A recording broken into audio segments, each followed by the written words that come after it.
Hello viewers. अभी कुछ दिन पहले मैंने एक सोशल मीडिया पे रील देखी थी। उसमें एक पर्टिकुलर पर्सन ने एलआईसी की पॉलिसी ली थी और 3 साल में 23 हज़ार रुपये करके लगभग 70 हज़ार रुपये के आसपास जमा किए।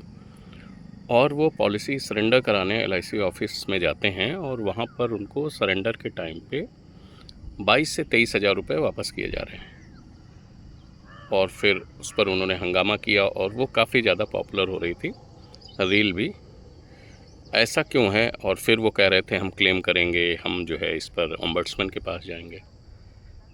तो ये 70 हज़ार 3 साल में जमा किए और बदले में 22-23 हज़ार मिल रहे हैं जब वो 3 साल बाद सरेंडर करने जा रहे हैं। ऐसा क्यों है? तो गैस, मैं यहाँ पर ये बताना चाहूँगा कि अक्सर हम लोग दबाव में आकर के कभी किसी फैमिली पर्सन से, कभी कोलिग से, कभी किसी अदर इंस्टीट्यूशन से हम फोर्स में या किसी भी हम ओबलाइज करने के रीज़न से हम पॉलिसी ले लेते हैं। तो इस तरीके के प्रोडक्ट फिर बाद में हमें लगता है कि नहीं, हमें हमें इसे सरेंडर कराना चाहिए। तो ऐसा क्यों है या ऐसा क्यों है?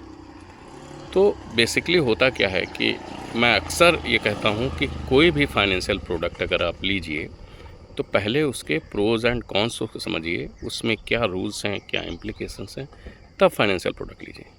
अब यहाँ पर उन्हें 70 हज़ार के बदले में केवल 22 या 23 हज़ार मिल रहे हैं। उसके पीछे रीज़न क्या है कि जो उन्होंने इंडोमेंट पॉलिसी, ये पॉलिसी इंडोमेंट है, ली है, उसका टर्म 20 साल या 25 साल या 15 साल का टर्म होगा।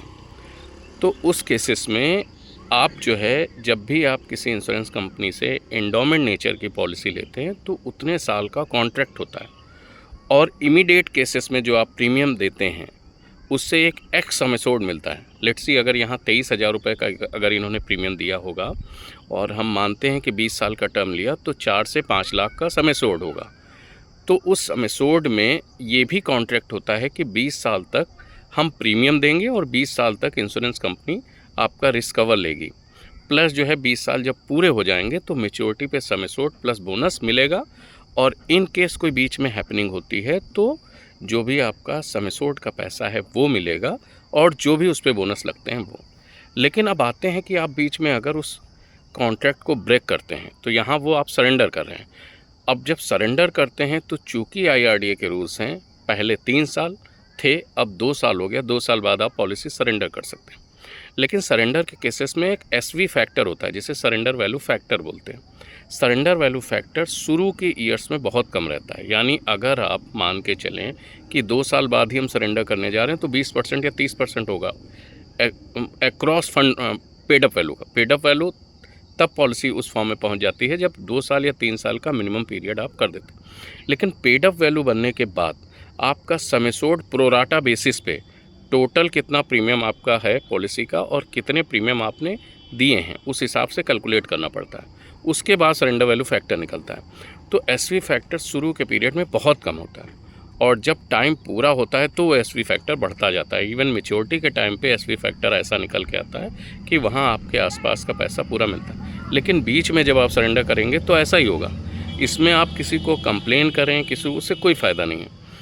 आप प्रोडक्ट लेने से पहले ही आपको ये चीज़ें सोचनी चाहिए।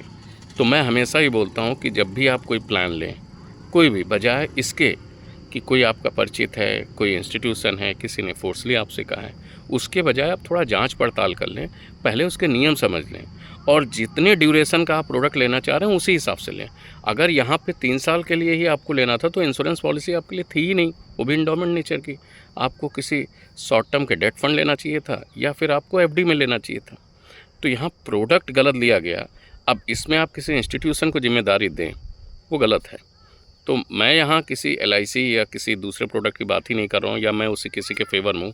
मेरा कहने का मतलब केवल और केवल है, आप अपने गोल्स को समझिए। अब अगर आपने 20 साल के लिए इंडोमेंट लिया, वो तो देगा ही 5% का रिटर्न अगर आप टिल मैच्योरिटी तक भी वेट करेंगे। सरेंडर करने जा रहे हैं तो सारे चार्जेस उसमें कटेंगे, उसमें एजेंट के कमीशन कटेंगे, उसमें पॉलिसी एडमिनिस्ट्रेशन के चार्जेस कटेंगे, इसमें और भी बहुत सारे चार्जेस होते हैं। तो वो सब चार्जेस जब इतना कटेंगे तो आपको नुकसान होगा ही। तो आई होप ये जो 3 साल वाला जो कंडीशन था, जो पीछे की रील्स था, इसको आपने कंसेप्ट समझा होगा। ये सरेंडर वैल्यू फैक्टर क्या हो, ये भी मैं आपको इस वीडियो के माध्यम से बताना चाह रहा हूँ।